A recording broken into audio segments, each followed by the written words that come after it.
Now, with that in mind, we really ought to be thinking about how we get going again, in terms of getting back on track with our sales.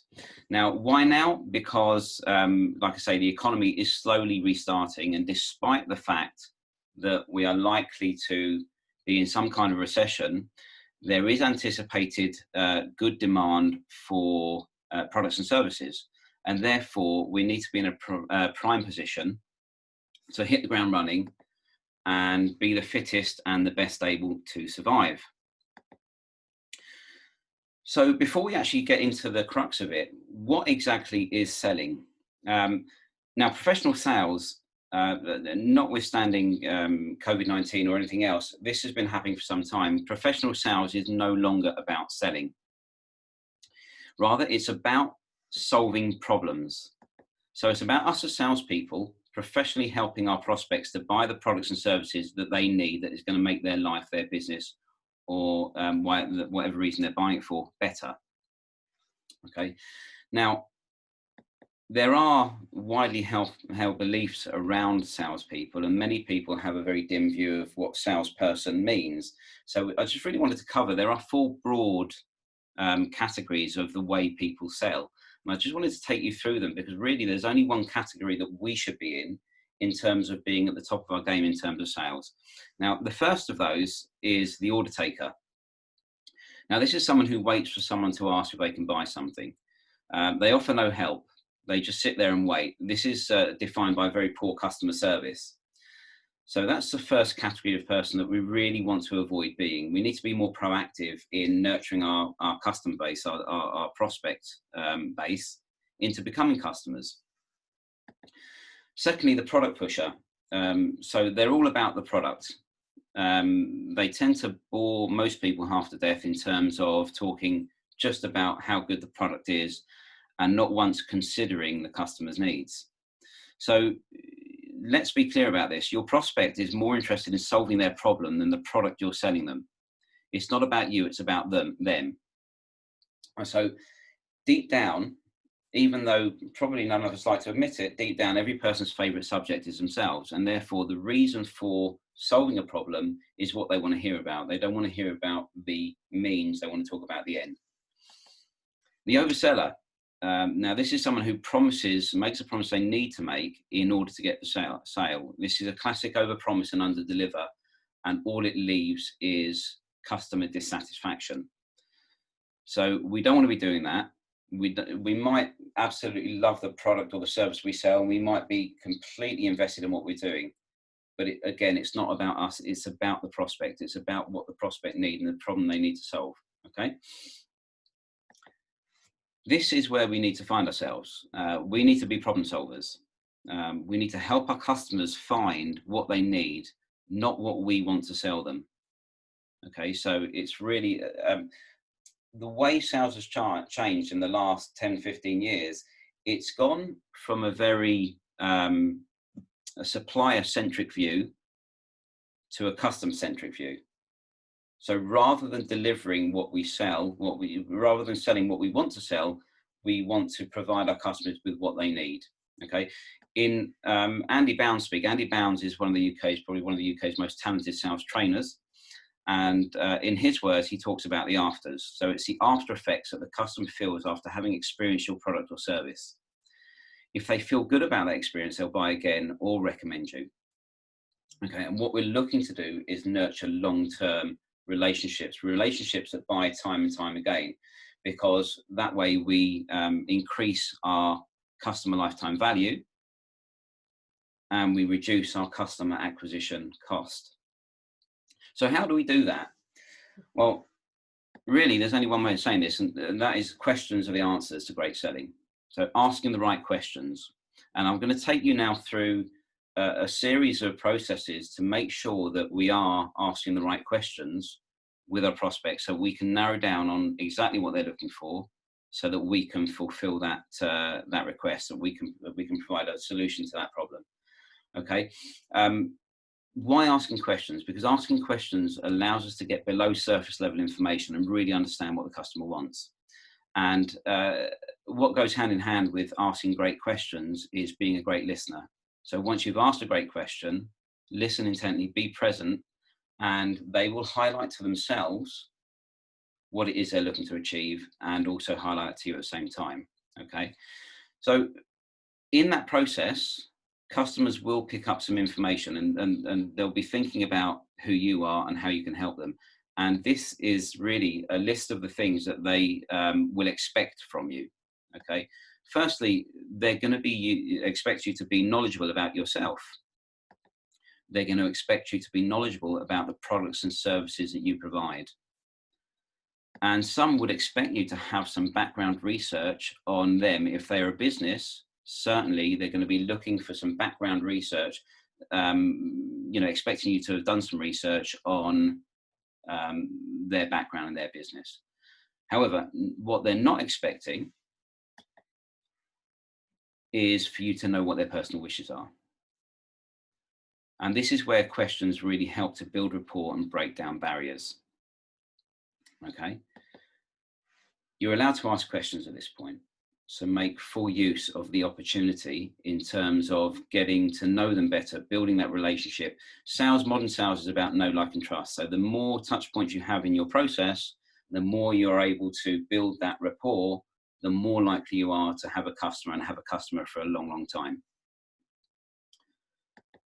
And lastly, play dumb and dig deep. Now, I don't mean be silly. I mean, ask questions as if you don't know the answers. We have a tendency as people to second guess and to think we know what's best for our customers. Get that out of your mind. Clean sheet with every prospect. I know we might be very experienced in what we're selling, and we might be able to predict what the customer is going to say, but each prospect is different, and we should treat each one as such. Okay, so moving on. Sales decisions are based on a mixture of logic and emotion. Now, surprisingly for some, logic only forms 20% of the buying process. Now, strictly speaking, how this works is the logic involved in buying is upfront, identifying a need. So for argument's sake, someone might be have issues getting to work every day. Maybe the public transport isn't good enough in their area. And so they say, I need a car because I need an appropriate way of getting to work and back every day. Okay, that's a logical decision. From there on, emotion takes over.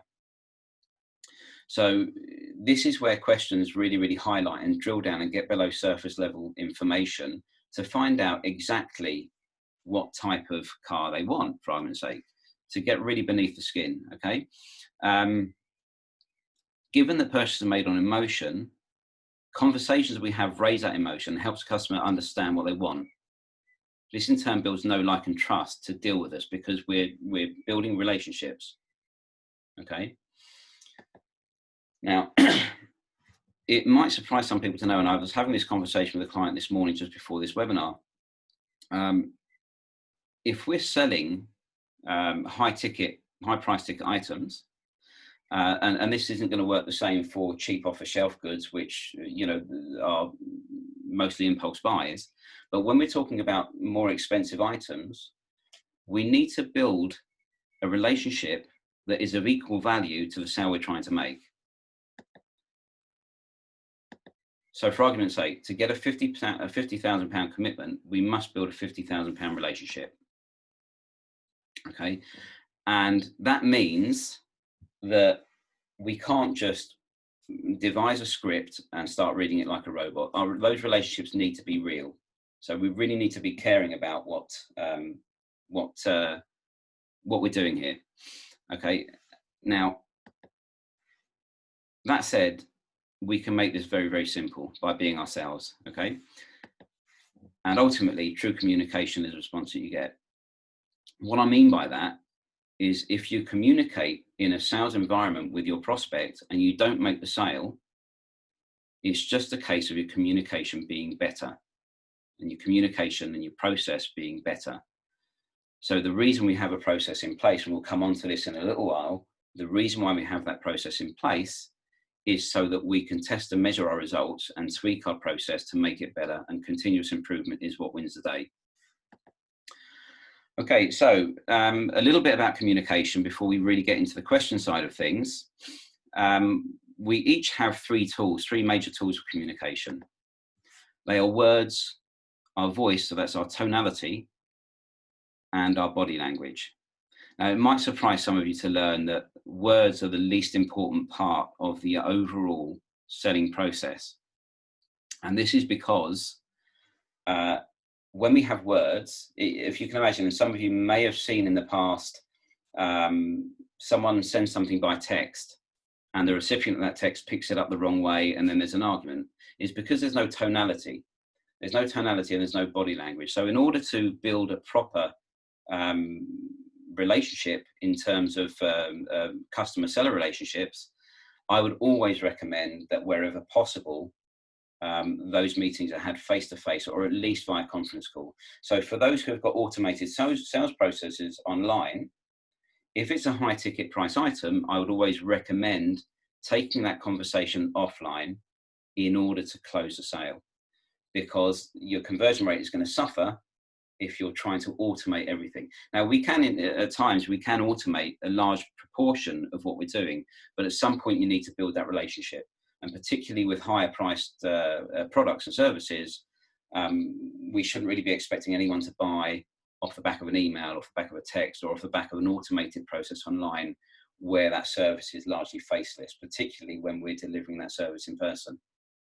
Okay, so at the very least, conference call, and obviously with our current environment, conference call still allows us to have, to a certain extent, that face-to-face meeting where we can display tonality, we can display body language, and we can build rapport and build that relationship that is going to last us a long time.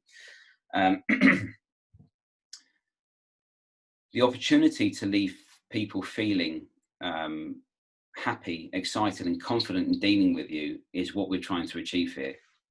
Okay, and that's because at the end of the day, people won't remember what you said or did. They'll remember how you made them feel.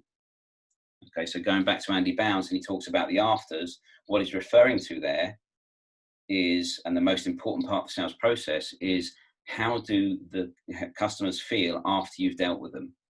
Okay, and before they become customers in the sales process, you need to build that up. You need to be putting yourself in a position whereby your prospects are feeling great after every touch point, after every conversation. Okay, now to throw a little bit of a spanner in the works, we all have different personality profiles, and the problem we face is if we have a one-size-fits-all process, then it's going to work better for some personality types than it is others.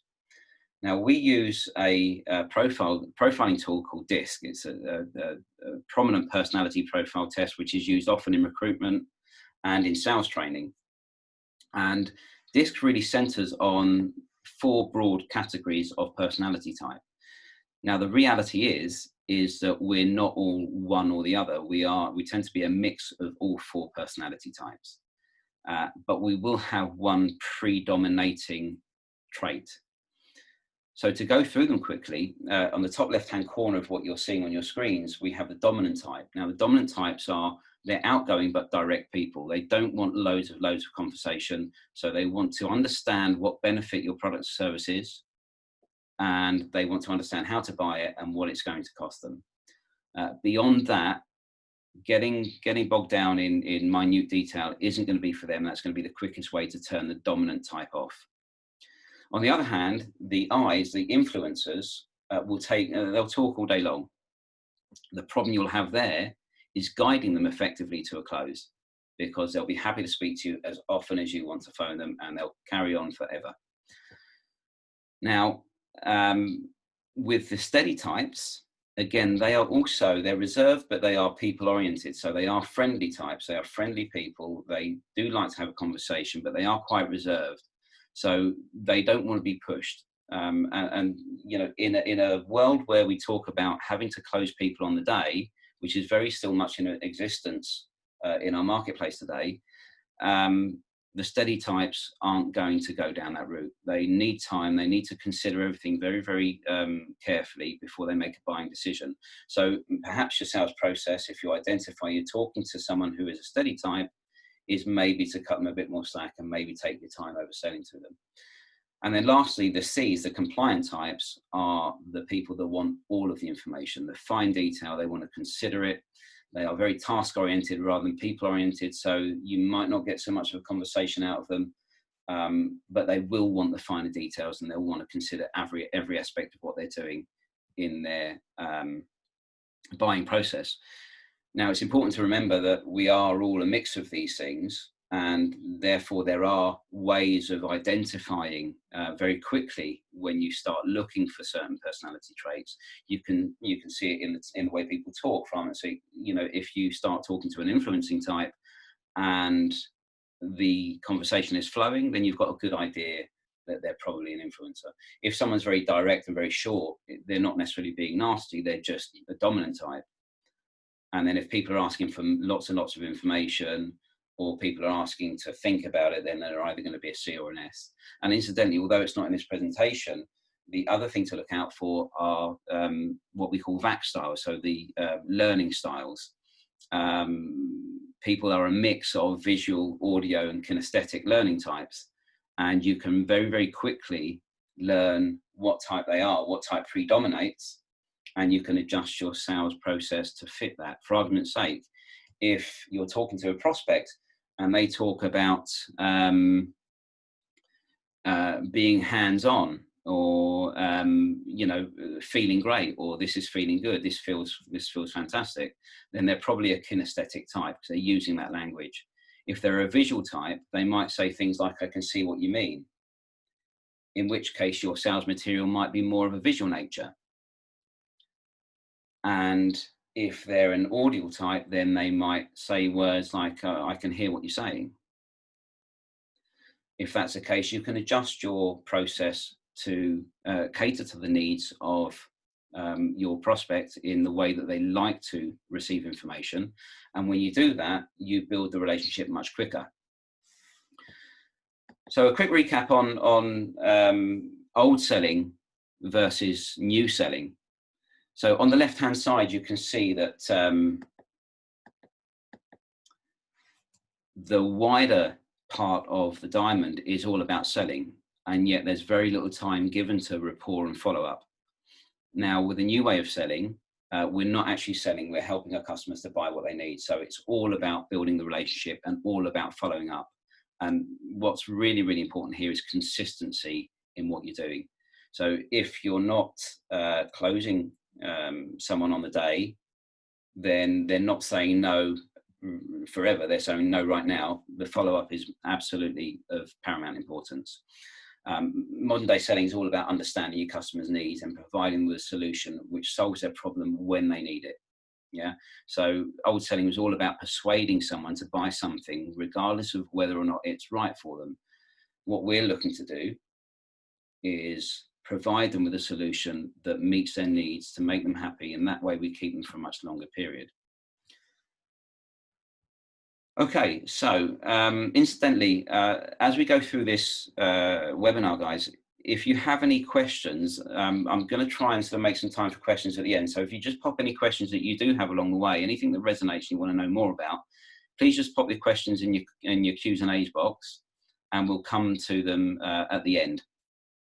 Okay, so moving on to the question cycle. So this is a very simple model that we go through, and we tend to do this on a subconscious level. But if we start to look at it intentionally, we can start shaping the conversations that we have. So basically, we'll ask a question, and then our job is just to listen intently and offer some positive strokes. And then when the time's right, ask another question. So what I mean by positive strokes, we might offer some information along the way. So you'll ask a question. So why do you want to buy this car?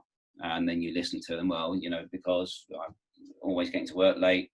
I need a car. I need a reliable means of transport. And you might turn around and say, okay, that sounds fantastic. Tell me a little bit more about that. So you're eliciting more information all the time. You're trying to build a picture of exactly why they're looking to buy. Okay. And when you ask those questions, after you've answered those questions, silence is key.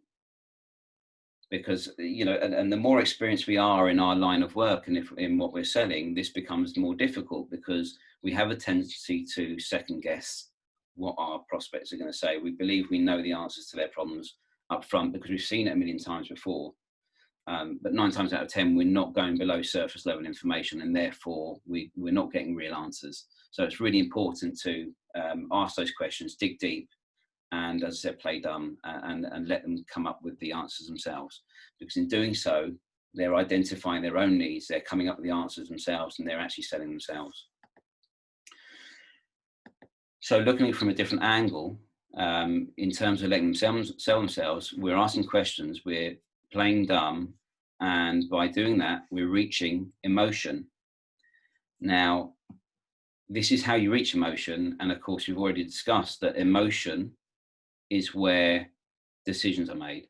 Now, some of you at this point might be thinking, well, this maybe doesn't apply to me because, you know, I'm not dealing with the end user, I'm not dealing with the public, I'm a B2B business, I'm dealing with other businesses. But there is still emotion that plays a part, because if you're dealing with business services or you're selling business to business, then your solution is helping them to achieve something in their business. And a business owner and his business enjoy an unbelievably emotional attachment. You know, especially if they built that business from scratch, you know, they're going to be emotionally attached to that business. It's their baby and all the rest of it. So this does work regardless of whether you're talking to a retail customer, an end user, or a business customer. Okay, so we reach emotion, and then we continue to question. Now, during this process, there are things that your customers will look for. And as you're offering your positive strokes and providing some information to them, they're going to be looking out for certain things. I'm going to go through these snippets of information along the process that serve to create and correct the correct perception of you know, who you are in your customer's mind. So they'll tend to look for a proven resilient supplier that gives them confidence you'll be around in the future. They might look, particularly in the lines of a business to business offering, someone who can grow in line with their needs. As they grow their business, they're going to need to be supported by their suppliers. They want it to be an easy situation, easy to buy from, both logistically in terms of getting the product or service to them, and also transactionally. And what I mean by that is in terms of actually the sales process and dealing with you, dealing with the process that underpins delivery of the product or service. For business to business, potentially a source of exclusivity. You know, do you provide your business customers with something exclusive that makes them stand out in their own industry? That could be quite important. Self-confidence in your ability to manage product and service delivery with a high degree of accuracy. So if they're going to enter into a long-term relationship, they want to know that that relationship's going to last and that they're going to get what they want when they need it. And many times, if that's an onward sale, their customers are relying on the same relationship with them, and therefore your business as a supplier to another business underpins the full chain. And they're also going to be expecting to understand that your market positioning is in line with their required balance of price and quality levels. What I mean by that is that you're positioned in the same part of the market as they are. Now, by that, I mean, if you're offering a high quality or a luxury product, then marketing that to someone who wants the cheapest product in the market is never going to work. So they're going to be looking at whether or not you are the right supplier for them in terms of what your offering is. If someone's looking for the cheapest groceries, for argument's sake, they're not going to go to Marks and Spencer's food hall. They're going to go to Aldi or Lidl because that's the cheapest in the market. Now, while emotion sells and creating this emotive side of selling is viable, backing up the sale with logic is also very, very key. So what we have is in the up front and during the process, little snippets of logic so that they understand that you are the right person, selling on emotion, and then backing up that emotion with logical confirmation of why they've done what they've done, why they've made that purchase. This eliminates what we call post-purchase dissonance. So you might have, for argument's sake, bought, this happens quite a bit with electrical items, if you bought a big 40-inch TV or something and you open the box and you might find a leaflet in there that congratulates you on making a great decision to buy this television. That is the logical side of eliminating post-purchase dissonance. This is why they do it. They don't want you to take the TV back. So they're giving you a pat on the back and saying that, you've made a great choice here. Congratulations, to make you feel good about what you've done. How many of you have ever bought something expensive and immediately questioned the decision? Did I do the right thing? It happens quite a bit. Unfortunately, what does happen way too often with businesses is this.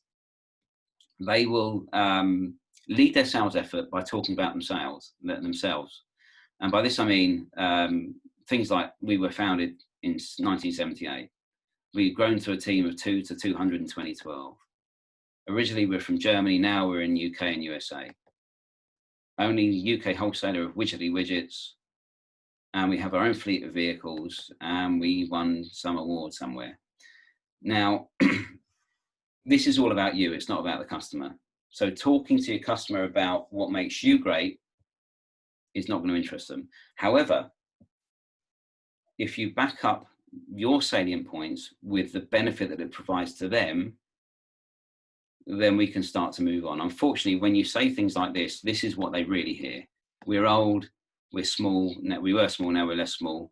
We were in Germany, now we're not. We're the only ones with this type of widget. We own some vans, and we're proud of our design achievement. So it's important that when you do talk to yourself, you turn those features of your business into benefits for the customer, because otherwise it's just irrelevant information and they're not going to take any notice of it. Okay. So let's look at the phases of questioning that help customers decide whether and what to buy in a way that ensures they're engaged in us and our offering. Okay, and for this we can look at it in terms of a question funnel. Now, we begin with questions such as who, where, what, when, why, and how. These are open-ended questions, okay? Why do we ask open-ended questions? Because they are what starts conversations. By asking open questions, we can start to uncover the real buying motives, yeah? That allows us to be more specific. So once we've struck up a conversation, we're starting to understand our prospect and what they're looking to achieve. We can be more specific. We can't ask more specific questions until we understand a bit more about our customer. But once we do, we can then start going into a specific question phase.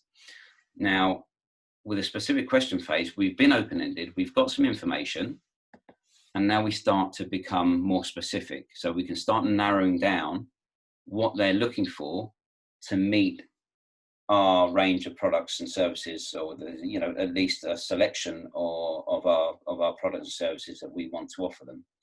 Okay, until we've done that, we don't really know what they want, and therefore we can offer them anything from our product. We don't really know whether it's the right thing for them. Okay, so once we've been specific, then we can go into the solution phase. And when we go into the solution phase, we've already been open-ended, we've been specific, we've narrowed it down, we can start to provide solutions. And when we do provide solutions, it's very important that we temperature check. What I mean by that is once you've offered a solution, or offered a solution which you believe resolves your customer's issue, you're in a position to see if that's the right thing for them. So you would ask a question such as, how does that fit with what you had in mind? Or if you're someone like me, I would prefer to offer them from one or two solutions that might fit their needs. you'll do an either or temperature checking, which is along the lines of which one fits best with what you had in mind. So if you ask them which they prefer from a couple of options, you help them to decide and narrow down further which is best for them. Okay, and at this point, you're starting to get into the realms of them asking to buy, because if you offer them from a range of services, for argument's sake, if you were to say to them, look, based on what we've discussed and based on what you've told us, I recommend that these are one of these two options would best fit your needs. Which one did you think fits best with what you had in mind? And they say, well, I think option 2 is ideal. When that language starts coming from your prospect, then they are in a position whereby they are ready to buy. Okay. To look at it in other terms, if you consider we're asking lots of questions, we're asking them questions and getting lots of answers. At the point at which they start asking you technical questions about the nature of the product or service that you're providing, they are ready to buy. That is the classic buying signal. When they start to ask those questions, it's a classic buying signal that they are ready to buy. It's only you who can lose a sale from that point onwards. Okay, so once we've done that and we've asked them, that we've temperature checked, we're then in a position where we can confirm what we've been through, confirm the offers we've made, confirm the option that they've chosen, and close the sale. Now, along the way, it's likely that we can, from time to time, get some objections. So we need to have a process by which we deal with those objections. And I'm going to go through with you a process which is the best way to overcome objections. Now, it's worth bearing in mind that if you've taken someone through your sales process that isn't target market, and that realistically you haven't got a suitable product or service for, then it may be that no amount of objection handling is going to close a sale. The problem isn't in the sales process or your objection handling. The problem there is in your targeting and taking the wrong people through your sales process. It's a bit more of a marketing issue. And perhaps I'll come on to that if we have time, or if not, then I'll run another webinar on marketing so that we can make sure that we're targeting the right customers. Our sales process, our sales funnel is designed to take in the larger market and whittle out the target market, get rid of those that aren't target market, so we don't waste time taking the non-target market prospects through our sales process. Okay, so handling objections. The first challenge that any salesperson or telemarketer faces, in particular if it's telemarketing is on the wane, but people still do it, and that is getting through the gatekeeper. There is often an objection there waiting for them, given that a gatekeeper is there to screen out unwanted calls. But this technique works both in a sales environment when you're in a sales meeting, and it is good if you're telemarketing or dealing with people on the phone. The first thing to do is agree with the customer.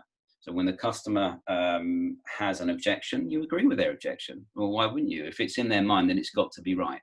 Okay. The next thing you would do is isolate that objection. No, so point 2 would be isolate. Is there any other reason besides this problem that is stopping you from buying? And they'll either say yes or no. Most often they will say yes. If they say yes, then the next step is to confirm that if that reason was taken care of, they would like to go ahead. Now, if at that point they say no, then there must be another reason. Can I ask what it is? And if the answer to that question is yes, then this is your opportunity to invest in some time of looking at how you overcome the objection. Now, for argument's sake, if the objection is something on price, it's going to be one of 2 issues. It's going to be that you've taken the wrong person down your sales process and you're probably never going to close them. Or alternatively, it may be that you've just oversold them, or you're offering them from a range of products which is slightly higher than what they had in mind. So overselling it may be that you can say, right, okay, what I can do, if you don't need this, that, and the other, I can take that from the service or the product that I provide you, and we can get the price down to this. And it's just a matter of negotiating the right price for the right service or product to go ahead. Now, the other thing to consider is what we talked about in the past, which is disc profiling. So for argument's sake, if you're dealing with a steady type of personality style, then it might be that they just don't want to be rushed, that they want to make the decision in their own time. Now, if that's the case, you can try and persuade them, but it's going to leave a bad taste in their mouth. So with some personality types, they might want to take the information and go ahead, go away and think about it, and then make a decision. If that's the case, we come back to our sales process, and it's vitally important what we talked about earlier, the follow-up is in place. So you can say, look, fine, I completely get it. You need to have a bit of time to think this over. If I give you a couple of days, I'll follow up with you in a couple of days' time and see how you're getting on and answer any further questions you might have thought of. Yeah, and that way you're dealing with it, every eventuality. Now, what I haven't described so far and what I have mentioned a few times is your sales process. So what do I mean by a sales process? Well, first of all, you know, some of you might already have one. So ask yourselves a question: do you have a sales process? If you do, is it consistent? And if it's consistent, does it work brilliantly, or are you still converting at a low rate? And then depending on what type of business you have and the kind of price that you're selling at, how many touch points does that happen? So as I said before, if we're selling a £50,000 contract, then we need to develop a £50,000 relationship. There's no point in trying to sell someone a £50,000 contract off the back of a single email. It's probably not going to work. The sales process is all about hedging your bets in your favor so that your conversion rate goes up. So whereas marketing is all about generating leads, your sales process and the way you sell is all about converting as many of those leads into customers as possible. And so with that in mind, a sales process is a series of steps that you go through in order to develop that relationship and draw the customer to a favorable conclusion for both you and them. Now, the keys to this are having it documented, managing it consistently, going through that process with all of your prospects consistently, and measuring the results that you're getting at each stage of your process. And the reason for that is because unless we have objective information about what's happening with the process, we don't know where to change or how to change it and improve it. Okay, so depending on your business type, this might be a longer or shorter process, but it is still a process that should be followed consistently. Now, for argument's sake, I have a client whose process is done in the matter of half an hour because it's a fairly low price point, and it's just about making sure that they're buying the right thing for themselves. So there are a series of questions to go through, but that sales process is done very, very quickly. For others, it's about 2 weeks because they need to collect information, and then they need to come up with the right solution, and then they need to talk their customer through that solution, and they need to narrow it down, and they need to go away and tighten it up a little bit to make sure it's perfect, and then they can come back and make the sale. So depending on what you're offering, your sales process could be anywhere from half an hour to 2 weeks long, and it could have from anywhere from 3 or 4 to 14 or 15 touch points. Particularly for those, for argument's sake, selling something intangible, providing a measure of tangibility throughout that process becomes vitally important. Because if you don't do that, then, you know, an intangible service can't be felt, tasted, can't be smelled, can't be seen.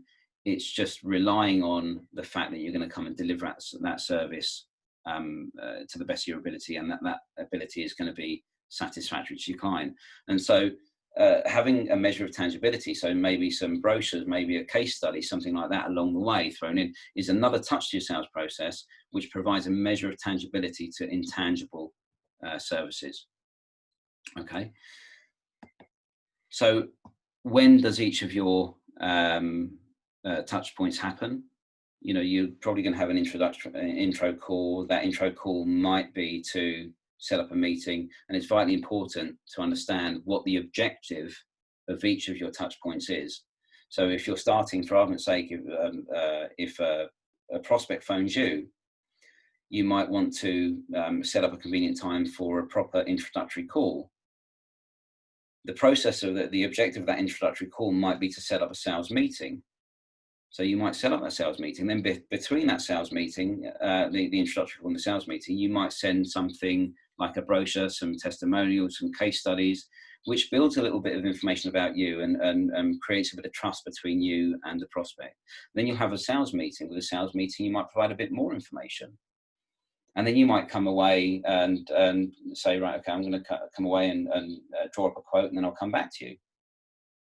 So each one of these things is a point in your sales process, which serves as a point to build that know, like, and trust, to make it more likely that your customer's going to buy. Now, as I've said, having objective information is really, really key. And so in order to make your sales process work and make sure it works brilliant and allow you to make improvements where you need to make improvements, it's absolutely vital that you measure your information. And we do that with what I call a dashboard of key performance indicators. Now, the reason we have a KPI dashboard in our sales process is so that we can see where our sales are coming from, where our sales aren't being successful, where they're falling off in our process, so that we can identify where we need to improve. So for argument's sake, if you're getting 90% of your introductions to a sales meeting, and then in your sales meeting, half of those introductions are falling off or declining to buy, then you know that your sales meeting needs to be better structured, your language needs to be better, or something within that meeting needs to improve.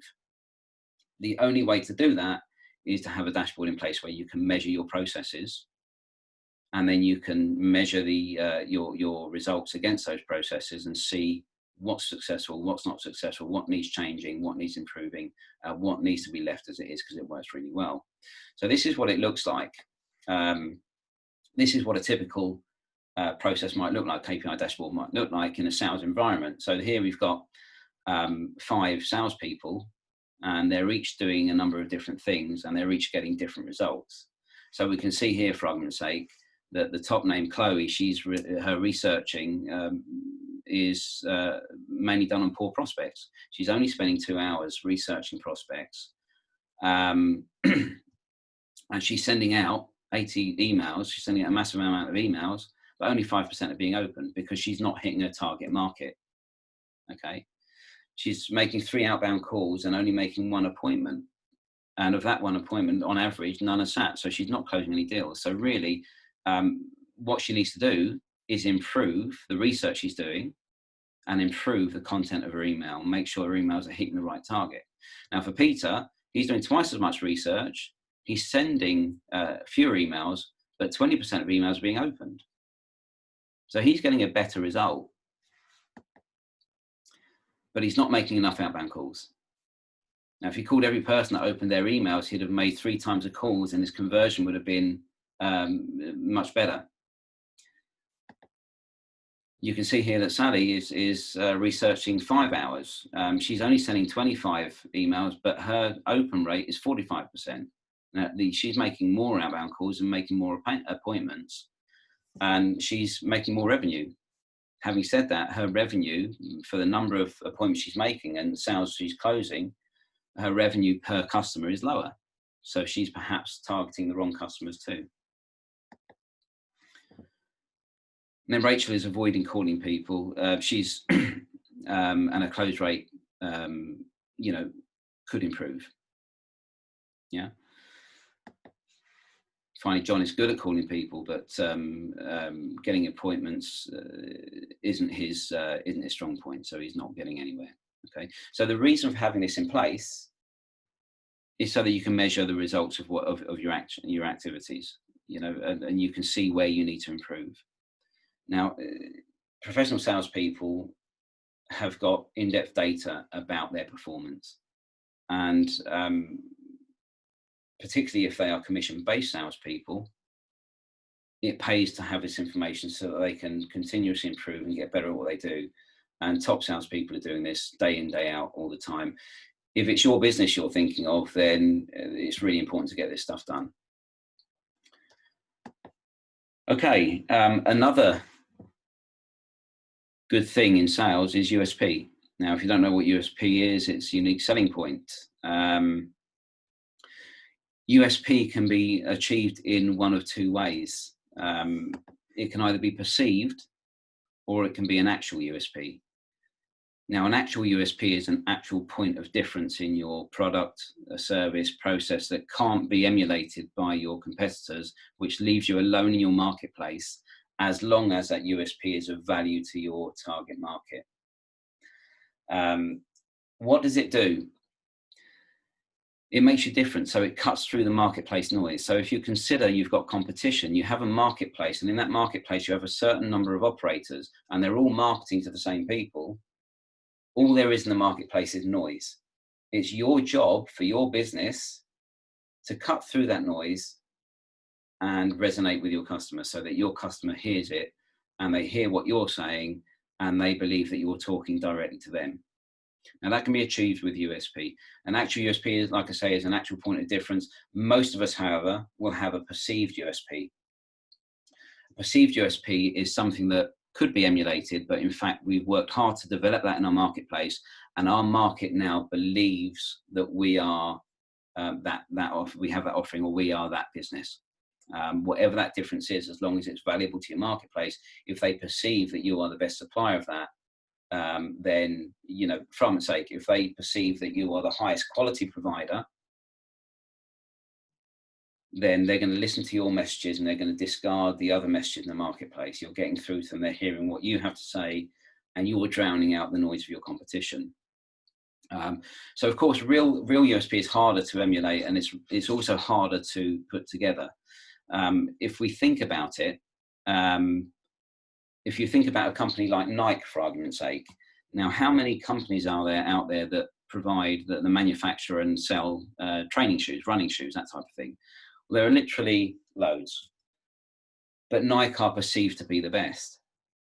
So their marketing has positioned themselves as the best supplier of the best running shoes in the marketplace, and therefore they've captured the market according to that perceived USP. Now, what they've done rather cleverly is attach to that USP a brand, insofar as their little tick. Now, their tick is an actual USP because everyone associates that tick with that brand, and that brand with the best running shoes in the market. And therefore, they've got a mixture of perceived and real USP, which is extremely powerful. So how can you as businesses start to develop USP or a point of difference of some sort for your business? Some of the places to start are a technological difference that you might have in your product. So if you're a manufacturer, you manufacture a product, or you've got a license to sell a particular product, it might be something that is technologically advanced, for argument's sake. It might be based on tradition. So if you've got a long history in the business and you've got a story, stories sell. You know, provenance in particular markets can be extremely valuable.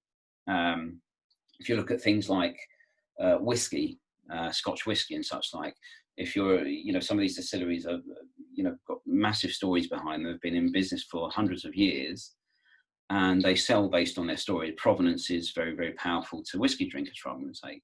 It might be the speed of service or the flexibility or the bespokeness of your offering that cuts through the market. Or on the other hand, it could be the entire size of your range or your innovation. It could be having something that no one else has got, scarcity. Any one of these things could be the starting point for you developing your own USP and making you different in the marketplace. And we really need to find ways of differentiating ourselves and, you know, from the competition, and carving a niche into our markets.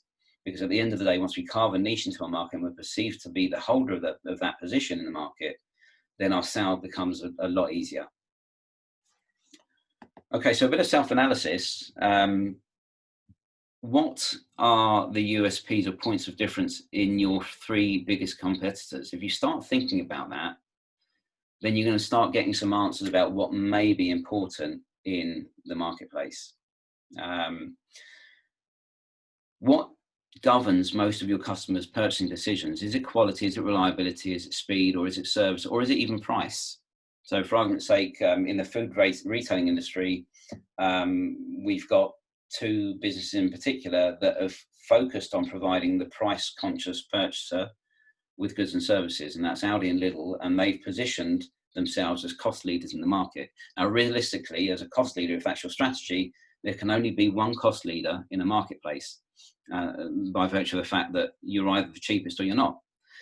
Alternatively, you've got the likes of Marks and Spencer's Food, who position themselves around quality. So they're saying to Lidl and Aldi, well, we don't want your customers because they're not going to pay the prices we want to achieve for our high quality goods. We're attracting a different target market. And then in between, you've got the big four supermarkets who, when Aldi and Lidl entered the market, were pretty lost at sea at the time. And they all lost money where Marks and Spencer's Food Hall continued to grow. So really think about what it is that your customer, your target market, what's important to them. And then think about what you do differently from your competitors. Now, another good way of providing a point of difference is with a guarantee. So have a think about what your competitors guarantee. What is generally guaranteed in your industry, or it might even be something that you have to provide as a matter of regulation or a matter of law, but you're not promoting it. You know, if it's incumbent upon you, for argument's sake, to guarantee something about your product or service, then you should be marketing that fact. You know, we guarantee that your boiler won't leak gas once we've worked on it. You know, you've got to make that guarantee anyway. Just tell the people that, you know, give them some point of confidence in dealing with you. Yeah. And finally, you know, what would you love to guarantee? What would you love to be able to guarantee your customers? You know, as business owners, we tend to be very passionate about what we do, and therefore we'd like to make guarantees on service and such like. What is it that you'd like to do? Have a little think about it. Realistically, defining your USP and guarantee can take quite some time, but there is a document that I will provide you if you so wish that will help you go through that process and help you develop and get some ideas around what your USP should be. And I'll come back to that a bit later. Okay, so a few tips around guarantees. So make it honest and without caveats. Make sure that the whole team is on board with the guarantee because it's them that's going to promote it. Don't bother with a guarantee unless it has a client-focused value. If it's not important to the customer, then it's not worth promoting. Consider things like beat the basic. You know, we guarantee to, you know, do this, that, and the other, or your money back, that type of thing. If you are project-based services, you can guarantee quality of service delivery. You can guarantee that the project won't go wrong if you're really good at what you're doing, something along those lines. You know, one thing with guarantees, if you are going to make a bold statement, well, two things really. When you do get it wrong, don't quibble and fulfill your promise on your guarantee. And secondly, make the selection process robust enough so that you're not going to get people taking advantage. So in order to qualify the guarantee, you need to commit to this, that, and the other. Okay, so if building a USP in your guarantee is something that's of interest to you, then, like I said, I'm happy to provide you with a questionnaire. My team will be in touch over the next day or two, and they'll offer you that. And if you want that, then they will make it available to you. That's fine. We've really come to the end of the presentation. So really, we'll just touch on any questions in just a moment. The next steps for you guys, I would love it if you give me some feedback. So if you can scan on the QR code, that will take you to a feedback form, and you're more than happy to receive your feedback on today's presentation. If you would like to look at how increasing selling skills and putting some of this stuff into your own business looks like, because I mean, I understand that the process we've been through today has really been generic, and you know, it's going to be tailored to individual businesses. If you'd like to receive a complimentary session in which I'll help you put that through to you, then you can book that on the link provided below. And then finally, if you're not following me or linked in with me on LinkedIn or liking my Facebook page, I'd be really grateful if you'd consider doing so. Obviously, there's no obligation, but if you would like to do that, then that would be great. And you know, you'll see quite a bit more content coming on those channels, which might be useful to your businesses, I would hope. Okay, so at that point, are there any questions? Does anyone have any questions they'd like to ask? We'll give a couple of minutes, and then if not, then we'll log off, and that will be the end of the presentation.